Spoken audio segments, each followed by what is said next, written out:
सुरेश दिल्ली में एक घर में अपना वायरिंग का काम कर रहा था। अचानक उसकी नज़र एक लड़की पे पड़ती है। लगभग उसकी उम्र 20 साल के आसपास रही होगी। उसको देखकर वो थोड़ा चौंक सा जाता है, क्योंकि उसकी शक्ल उसके गांव में रहने वाली एक लड़की से सेम टू सेम मिल रही थी। वह लड़की उस घर में झाड़ू पोछा का काम कर रही थी, लेकिन वह जब देखता है तो उससे रहा नहीं जाता। शाम का वक्त होने वाला था। कुछ टाइम इंतज़ार करने के बाद उससे पूछता है, क्या तुम स्वाति हो? कहती है नहीं। तो सुरेश उसे कहता है कि तुम्हारे सेम टू सेम हम शक्ल की लड़की मेरे गांव में है, लेकिन बस अंतर इतना है कि वो बहुत अमीर है और तुम गरीब हो, इसलिए यहाँ काम कर रही हो। साथियों नमस्कार। थोड़ा सा बहुत इंटरेस्टिंग कहानी है, बहुत ही मज़ेदार कहानी है साथियों। थोड़ा सा वीडियो को लाइक और सब्सक्राइब कर दीजिएगा। यह कहानी है उत्तर प्रदेश के गाजीपुर की, जहाँ पर सुरेश नाम का एक दुधिया रहा करता था। उसी गांव के एक रईस घराना था। इनका एक छोटा परिवार था, एक लड़का एक लड़की। उस परिवार के मुखिया के थे। सुरेश दुधिया का काम करता था।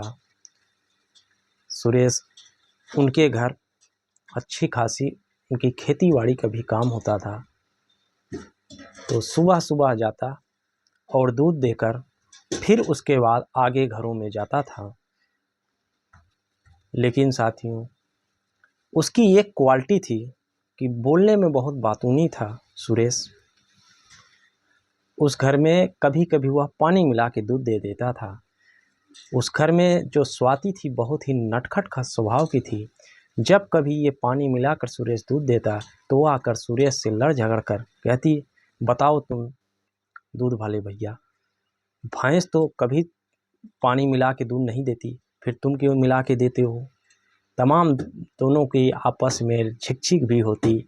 इसके बाद सुरेश उसको अच्छा दूध दे देता। साथी यह बात उसके घर वाले भी जानते थे कि अगर स्वाति जाएगी तो सुरेश उसको अच्छा दूध देगा, हम लोगों को पानी वाला दे देता है। एक दिन स्वाति सुरेश से कहती है, अच्छा ये बताओ तुम पानी क्यों मिला के देते हो। सुरेश कहता है, बताओ 50 रुपये मैं कौन दूध दूँगा, 50 रुपये का तो मुझे ही मिलता है शुद्ध दूध, मेरे घर में तो भैंस लगती नहीं है। एक काम करो तुम 80 वाला लो, 80 वाले में पानी नहीं रहेगा। 3-4 कैटेगरी के वह दूध देता था। वो भी अपने आजीविका बाल बच्चों का भी पालन पोषण करने के लिए 2-4 पैसा तो उसे भी चाहिए। साथियों इसके बाद वो दूध दे के चला जाता। एक दिन दोनों में स्वाति जो है गेट पे खड़ी होती है और दुधिया आ रहा था। अभी उसकी शादी नहीं हुई थी साथियों। उसके भाई हुई जो थे, माता पिता थे उनके पालन पोषण के लिए। जब वहाँ पहुँचता है उसके घर, अच्छा इसको थोड़ा सा स्वाति से बात करना भी अच्छा लगने लगता है। तो स्वाति कॉलेज में पढ़ती थी, तो लगभग स्वाति का 10 बजे टाइम होता है जाने का। उससे पहले सुरेश वहाँ दूध लेके पहुँच जाता था, ताकि स्वाति से उसकी मुलाकात हो जाए, दो बातें दोनों में आपस में हो जाए, थोड़ा सा झिकझिक भी हो जाए, क्योंकि उसका सुरेश आदी भी हो चुका था और स्वाति भी नटखट किस्म की थी। कुछ ना कुछ बात इसको रोज़ सुना दिया करती थी। तो साथियों उस दिन स्वाति कॉलेज जाने के लिए तैयार थी। अपने मुहारे पे जैसे ही खड़ी थी, उसी समय सुरेश पहुंच जाता है दूध लेके। उसके एक दिन पहले सुरेश ने उस स्वाति के पिताजी को दूध दिया था। वो दूध में पानी मिला था। स्वाति वहीं खड़ी थी। कहती, बताओ तुम कल पापा को दूध दिया था, तुम उसमें काफ़ी पानी मिला दिए थे। बताओ ये झिकझिक करना मुझे अच्छा नहीं लगता, तुम रोज़ रोज़ झिकझिक करवाते हो। सुरेश धीमे से कह देता है, ये तो मैं प्यार करता हूँ इसलिए करता हूँ झिकझिक। दोबारा वह पूछती है, स्वाति क्या बोले। सुरेश कहता है, कुछ नहीं मैडम। कहती है, मैंने जो बोला है सुन ली हूँ, जो तुम बोले हो। बोलकर मुस्कुरा कर चली जाती है। सुरेश को लगता है कि हो सकता है मैंने शायद ज़्यादा ही बोल दिया है, और वहाँ से निकल जाता है। अगले घरों में दूध देता है शादी में। इसके बाद पुनः अगला दिन आता है, कुछ नहीं बोलता चालता, अच्छा दूध उस घर में जो भी परिवार के सदस्य निकलते हैं, अच्छा दूध उनको देकर निकल जाता है। अब उसको खुद ये गिल्टी महसूस होती है, कहीं मैंने कुछ ज़्यादा तो नहीं बोल दिया है। 4-6 दिन ऐसे बीतता है। एक दिन स्वाति कहती है कि तुम बताओ, इतना तुम बोलते थे, कैसे एकदम चुप हो गए? तुम मुझसे बिना कुछ बात किए जाते नहीं थे, तुम अब सीधा दूध देते हो और निकल भी जाते हो। सुरेश कहता है क्या करूं?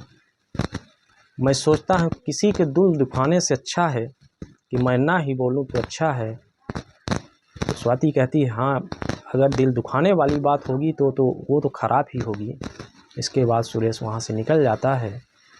पुनः दोनों की जो पूर्व में बातचीत होती थी उस दिन से पुनः होने लगती है। थोड़ा सा हंसी ठिठोली भी हो जाती है। एक दिन सुरेश को ऐसा लगता है कि शायद स्वाति भी मुझे पसंद करती है। सुरेश हिम्मत करता है।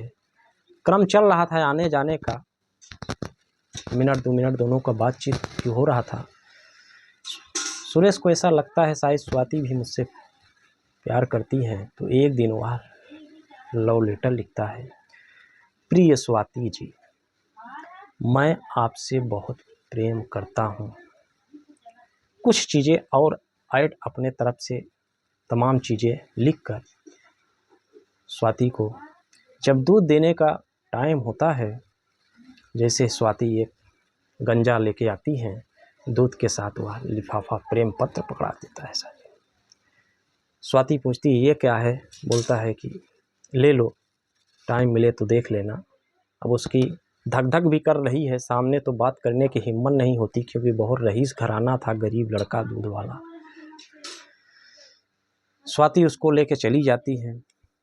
जाने के बाद वह प्रेम पत्र अपने घर के सदस्यों को भी दिखाती हैं कि ये दूध वाला देखो मुझे क्या दे के गया। स्वाति तो एक तरफा सुरेश का प्यार था, स्वाति तो बस दूध वाले से समझ कर उससे बोल दिया करती थी। उसके मन में ऐसा कोई भाव नहीं था। पढ़ने में ठीक ठाक थी, ज़्यादा इसमें ध्यान नहीं देती थी। इधर दूधिया सुबह होती है।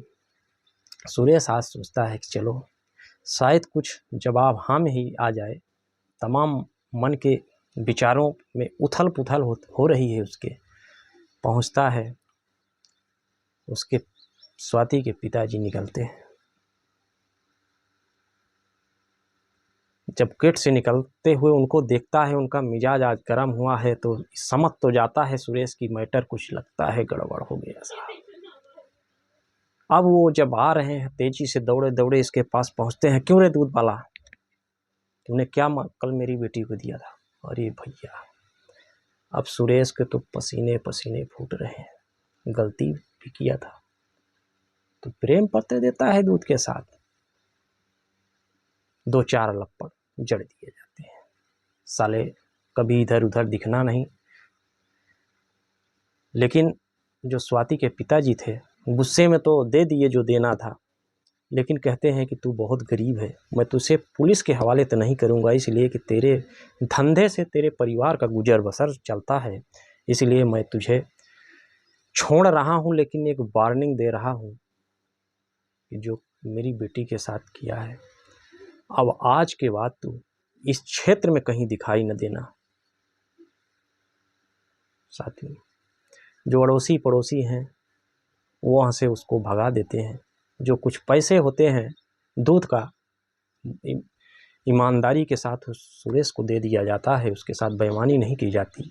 लेकिन वार्निंग दे दी जाती है कि अब तुम इसके बाद कभी यहाँ नहीं दिखाई दोगे। अब सुरेश उस घर के आगे भी जाता है। अड़ोसी पड़ोसी भी जब यह बात जानते हैं तो कहते हैं भाई मैं तुमसे दूध नहीं लूँगा, तुम कैरेक्टर के बहुत ख़तरनाक आदमी हो। मैं रहूं न रहूं, मेरी बच्चे भी रहेंगे, तुम पता नहीं क्या दे जाओगे। सब डर जाते हैं कि ये बहुत कैरेक्टर के ख़राब आदमी है, इससे दूध लेना बेकार है। जब ऐसी बातें होती हैं तो अब किसी की हिम्मत नहीं पड़ती उस दुधिया से, वह वापस चला जाता है घर। जब घर जाता है तो और दुधिया जो साथ में होते हैं, जो अब दूसरे दुधिये से ये लोग दूध लेने लगते हैं, इनके माध्यम से घर में भी उसके जानकारी होती है, माता पिता को भी जानकारी होती है कि मेरा लड़का इतना नालायकी का काम किया है। तो उनको भी साथियों एक शर्मिंदगी महसूस होती है। तो वह सोचता है कि अब मैं क्या करूं, मेरे ही धंधे से मेरे परिवार का गुजर बसर चल रहा था। तो उसके परिवार, उसके मौसी, उसकी माँ की जो बहन थी, वो लोग दिल्ली में रहते थे साथियों। तो उसकी माँ बात करती है कि मेरा बेटा भी बाहर कमाने जाना चाहता है अपनी बहन से, तो क्या तुम लोग कुछ काम दिलवा दोगे? क्योंकि उनके जो इसके मौसा थे सुरेश के, उनका इलेक्ट्रिक का काम, घरों में वायरिंग जो होती है साथियों, उनका काम चलता था। तो काफ़ी लंबा काम करवाते थे। तो लड़के भी साथ 4, 6, 10 लड़के हर समय वो रखते थे। उनके पास तो काम खाली था। वो ऑलरेडी बोले कि ठीक है, आओ बेटे को भेज दो, मैं काम सिखा दूंगा, 4-6 महीना में काम सीख जाएगा तो बढ़िया काम चलता है, काम करने लगेगा। साथियों इसकी मांग भी शहरों में काफ़ी है, गाँवों में भी काफ़ी है जो ये सब काम करते हैं वायरिंग वगैरह का। तो सुरेश की माँ उससे बताती है कि बेटा तेरी मौसी और मौसा तुझे बुलाए हैं दिल्ली, तो वहीं चला जा, तू भी सुकून से रहेगा, हम लोगों को भी बेटा सुकून से रहने दे, गांव में मान मर्यादाएं भी हैं, तो बता ऐसी हरकत कराया। जब यह बात सुरेश की माँ उससे कहती है तो कहता है ठीक है माँ, जो होना था वो हो गया, लेकिन ठीक है, मैं अब बाहर ही कमाने जाऊंगा, अभी दूध का धंधा मैं बंद कर देता हूँ। वहाँ सुरेश चला जाता है, अपने मौसा के साथ रहने लगता है। धीरे धीरे वह वायरिंग का सारा काम सीख लेता है। बहुत ही मेहनती था, लेकिन जहाँ कहीं काम चलता तो अभी उसके साथ 1-2 लड़के भी साथ काम करते थे। एक दिन संयोग कहे नक्षत्र, कुछ दिन बीतता है, 6 महीना, साल भर या 2 साल। वो एक बिल्डिंग में बड़ा सा घर था, वहाँ वायरिंग के काम उसके चल रहे थे, 2-3 साथ में और लड़के लगे होते हैं। तो अचानक उस घर में साथियों अंदर ही काम चल रहा था, उसकी नज़र पड़ती है कि एक खूबसूरत सी लड़की 22-23 साल, जिसकी उम्र 2-3 साल हो गए थे उस घटना को, लगभग 22-23 साल उस लड़की की उम्र दिख रही थी। सुरेश को ऐसा लगता है कि शायद मैंने इसको कहीं देखा है, ये मेरे गांव की वही स्वाति नहीं, क्योंकि वो ऐसी घटना थी कि उसको कभी नहीं भूला जा सकता था। वह लड़की झाड़ू पोछा उस घर में कर रही थी, सुबह का वक्त था, 8-9 बज रहे थे साथी। तो ये एक टक उसको लगने लगता है, लड़की भी इसको देखती तो ये दूसरे में घूम जाता, क्योंकि घटना ही ऐसे घटी थी। अब सुरेश बार बार उसको देखता, सोचता बताओ स्वाति कहाँ से यहाँ आ गई, ये तो बहुत बड़े घर की वह लड़की थी स्वाति, यहाँ कैसे इस घर में काम कर रही है। तमाम मन में भी उसके उथल पुथल मच रहे हैं, उससे नहीं रहा जाता। शाम का वक्त आ जाता है, लगभग 4 बज रहे थे। वह स्वाति के पास जाता है, कहता है क्या तुम स्वाति हो? कहती है नहीं। सुरेश कहता है तुम्हारे शक्ल से मेरे गांव में भी एक लड़की है, जैसी तुम हो सेम वैसे। वह लड़की कहती है ठीक है, मैंने सुना है कि एक शक्ल के कम से कम 7 लोग होते हैं, तो वो ठीक है, आपके गांव में भी होंगे, लेकिन ऐसा थोड़ी ना है कि मैं वही हूँ। शक्ल तो भाई एक दूसरे से मिलती जुलती है, लेकिन सुरेश कहता है कि सेम तुम्हारे जैसे, अंतर इतना है कि वो बहुत रईस है और तुम थोड़ा हमको गरीब एहसास होता है, इसलिए तुम घरों में काम करती हो। वो कहती है हाँ स्वाति नहीं, मैं सीमा हूँ। लेकिन सुरेश कहता है ठीक है, मैं तुमको स्वाति ही बोल दिया, कोई बात नहीं, लेकिन मुझे ऐसा लगा कहीं स्वाति ना हो। सीमा कहती है क्यों, तुम बहुत गौर से मुझे देख रहे थे, क्या तुम्हारा और स्वाति का कोई घनिष्ठ रिश्ता है क्या? सुरेश कहता है नहीं, बस ऐसे ही। ठीक है, शाम होती है, दोनों अपने अपने घर चले जाते हैं, काम चल रहा है। अब सुरेश जब काम पे आता है तो उसकी उसी तरफ उसको देखता है। इधर अपना काम भी चल रहा होता है। 2-3 दिन बीतते हैं, उससे रहा नहीं जाता। उस लड़की से सोचता है बात करूं, कहीं ये मुझसे झूठ तो नहीं बोल रही है। एक दिन कहता है, पुनः उसको स्वाति कहता है, तो कहते हैं मैं स्वाति नहीं, मैं सीमा हूँ। कहता है नहीं, चलो ठीक है, मैं तुमको स्वाति ही के नाम से बुलाऊं, क्योंकि तुम जो मेरे गांव में स्वाति थी उससे मिलती जुलती हो। तो सीमा कहती है ठीक है, कोई बात नहीं, जो तुम्हारी मर्जी। जब दोनों कुछ टाइम मिलता, काम इधर चल रहा था, तो थोड़ा आपस में बातचीत करते। जब बातचीत करते तो सुरेश जो है बार बार उसके मुंह से वही स्वाति निकलता। सीमा को सीमा न कहकर वह स्वाति कहता। एक दिन सीमा कहती है कि बताओ तुम, कैसा तुम्हारा रिश्ता था कि तुम मुझे भी स्वाति के नाम से बुलाते हो, अभी उसको भूल नहीं पाए हो। सुरेश बताता है मैं उससे एक तरफा प्यार करता था, लेकिन वो मुझे कभी नहीं प्यार की। वो बहुत बड़े घर की थी, मैं गरीब घर का था। समय बदलता है, मेरी भी स्थिति बदल चुकी है। पहले मैं 200-400 कमाता था, अब मैं हज़ारों में कमा लेता हूँ डेली। काम भी अच्छा चलता है, मैं इलेक्ट्रिक का सारा काम सीख चुका हूँ। लेकिन उस समय मेरी ऐसी स्थिति थी कि मैं उससे एक तरफा मोहब्बत किया करता था, लेकिन उसने मुझे ठुकरा दिया था। उसे अपनी सारी घटना बयां कर देता है कि ऐसी ऐसी मेरी हो गया था, जिससे मेरे घर वालों को भी काफ़ी शर्मिंदगी उठानी पड़ी थी। तब से मैं उस गांव के ही छोड़ दिया हूँ। तो जब सीमा ये बात सुनती है तो कहती है ठीक है, चलो कोई बात नहीं। फिर 2-3 दिन बीतता है। एक दिन सीमा उसके पास काम चल रहा था, दोनों ऐसे बातचीत ही कर रहे थे। तो सुरेश कहता है कि तुम में थोड़ा भी बदलाव नहीं है, सेम स्वाति जैसी हो।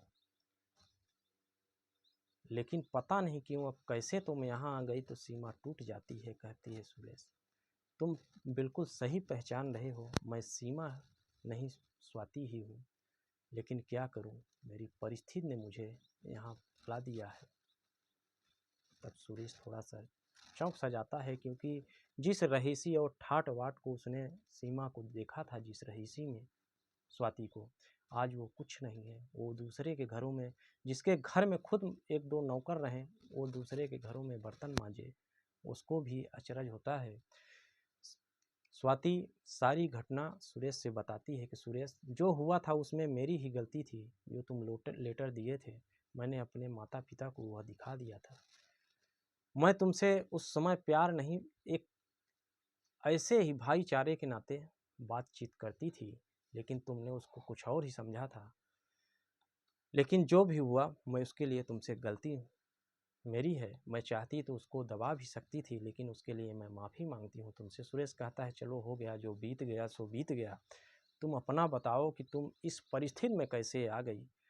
तब सोती बयां करती थी कि हमारे भाई की शादी, हमारे भाई ने, जो मुझसे बड़ा था, आप देखे ही थे, वो एक लव मैरिज शादी उसकी हुई। एक सुंदर सुशील लड़की थी। हम लोग भी लड़की को देखे थे शादी के पहले, अच्छी सुशील थी, हमारे कॉलेज में ही पढ़ती थी। उसका फाइनल ईयर हो गया है लगभग। उसकी साथ में पढ़ती थी, 2 कक्षा मुझसे आगे थी, 2 साल बड़ी भी थी। उस समय जब शादी हुई तो मेरी 20 साल उम्र थी, उसकी 22 साल थी, मेरे भाई की उम्र 23 साल है।